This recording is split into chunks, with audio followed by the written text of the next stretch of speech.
Welcome back to Smith History, separating the Smith from the myth. This is the podcast where the stories are true, the memories are vivid, and the family dynamics are as unpredictable as a 1970s road trip with no air conditioning. Today I'm diving into the story of my dad, a man shaped by discipline, duty, and the industrial heartbeat of Marion, Ohio. My dad was a man who worked hard, lived harder, and somehow managed to raise 5 boys without losing his mind or his title as number 1. But to understand my dad, you have to understand the place that helped create him, Marion Power Shovel. This is the company that built giants and also helped build my family history. Marion Power Shovel wasn't just a company, it was a force of nature. At the dawn of the 20th century, it built the machines that built America, and even helped carry the Apollo rockets to the launch pad.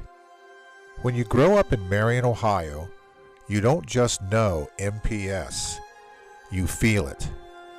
And in my family, Marion Power Shovel wasn't just a workplace, it was practically a relative. My grandpa Leslie Smith, he was a master welder.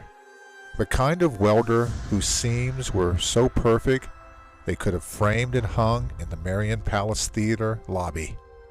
He built a reputation as the best welder in the plant. And when my dad returned from military service, I am convinced Grandpa Smith probably nudged the foreman and said, "Give my boy a shot." And they did. My dad entered as an apprentice, but he learned from the best. And because he was a literal learner, that's the kind who follow instructions so precisely you could set your watch by him, he absorbed every lesson like gospel. If you taught him a technique, a rule, a process, a safety protocol, he followed it to the letter, forever. You didn't have to repeat instructions to my dad. You had to pray he didn't follow them so precisely that he made everyone else look bad. In between his military training, Grandpa's discipline, and his own laser-focused learning style, my dad became, well, let's call it a tough person to please. Dad was a man who expected excellence because he lived it. And his brother Bob saw it firsthand. My Uncle Bob worked under my dad for years before finally bidding out for another job. Not because he didn't love my dad, but because working under him was like being inspected by the Marines, NASA, and the IRS all at once. My dad was never mean. He wasn't unfair. He was just Dad. And he demanded to be number 1, literally. He wore that badge. He lived that badge. In our household, he was that badge.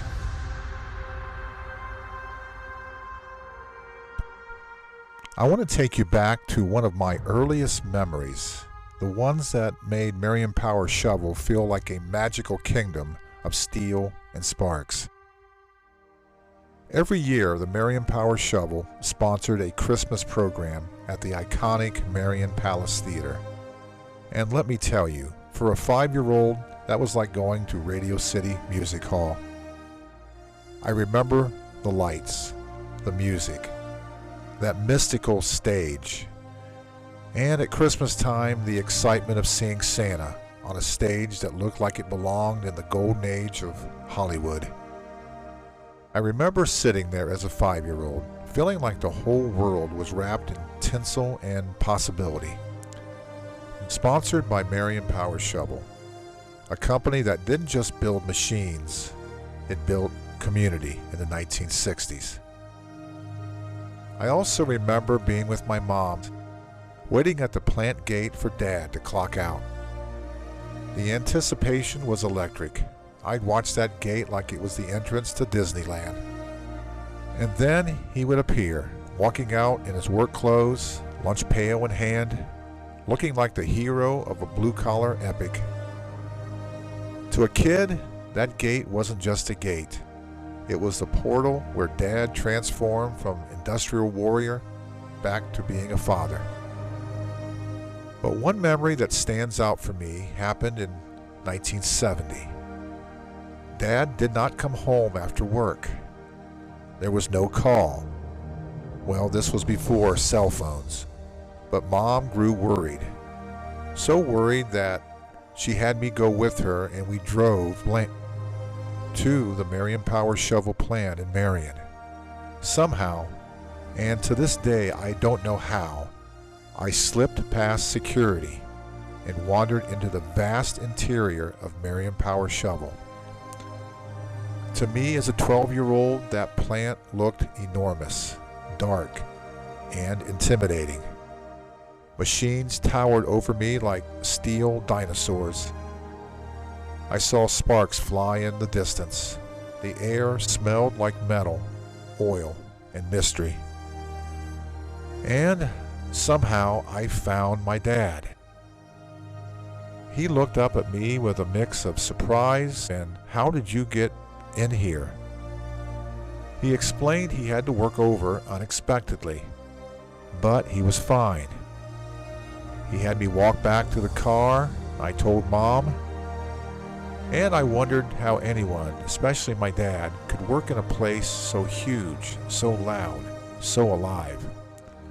Dad was probably wondering how I got past security. Which takes us to June of 1973. Dad had made a decision. This has been discussed, debated, and dissected in previous episodes with me and my brothers. He decided to leave Marion Power Shovel and move us all to Phoenix, Arizona. And when the plant found out he was leaving, they threw him a plant-wide going-away party. Not a small gathering, a full celebration. There's an iconic picture that I have in my possession.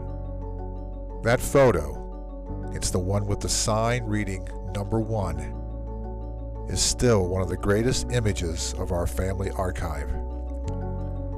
I'm amazed at the turnout. You could see the pride in the image, the honor his co-workers gave him. It's a testament to the man he was. The plant-wide going-away party they threw for him, it wasn't just a cake in the break room. It wasn't just a handshake and a good luck buddy type thing.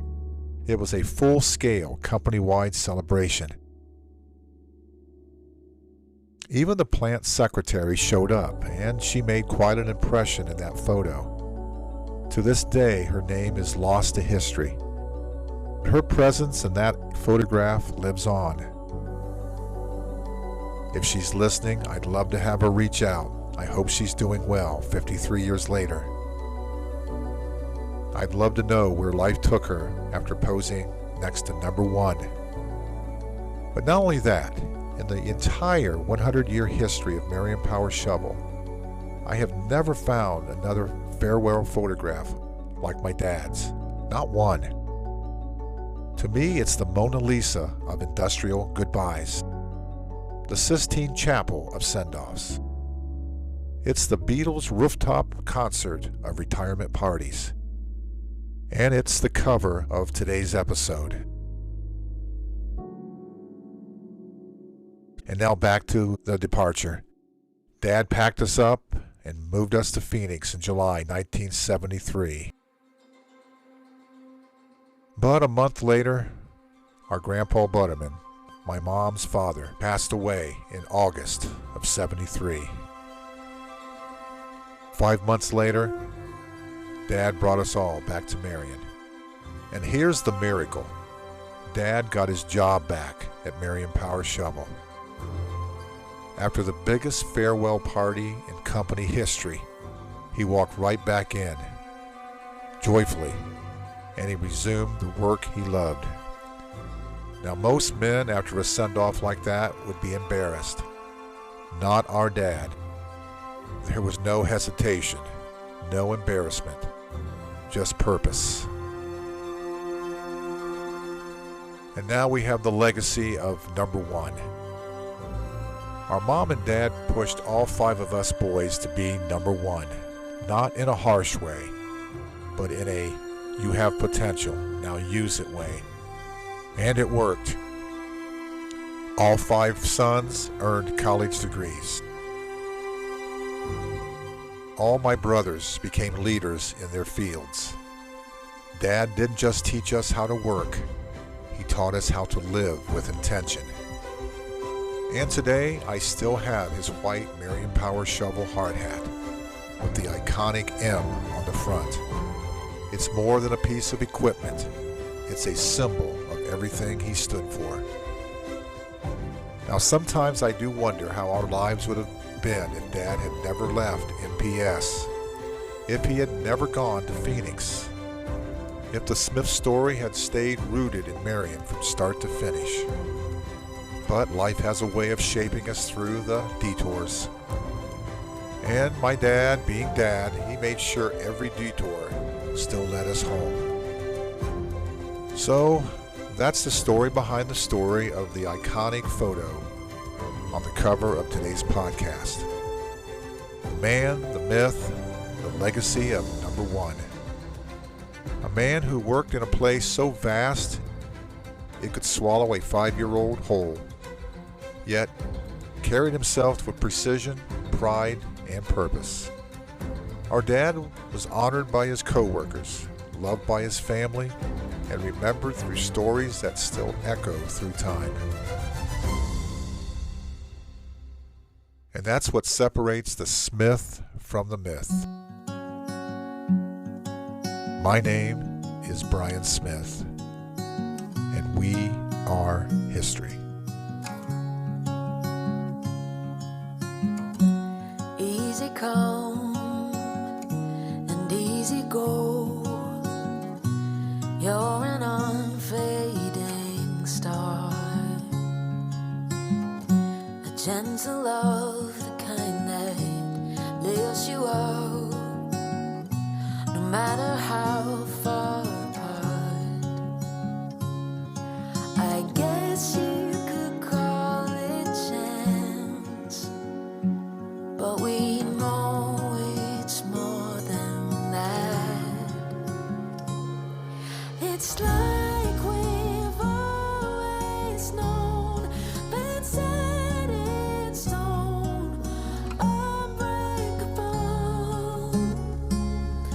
It's like I've always dreamed, true harmony, unmistakable, unmistakable.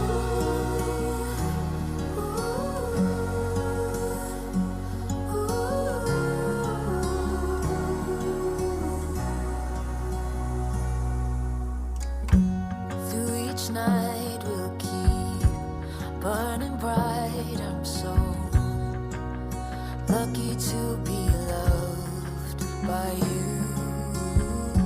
And come the storms, whether short or long, well, I'll still be right where you are. I guess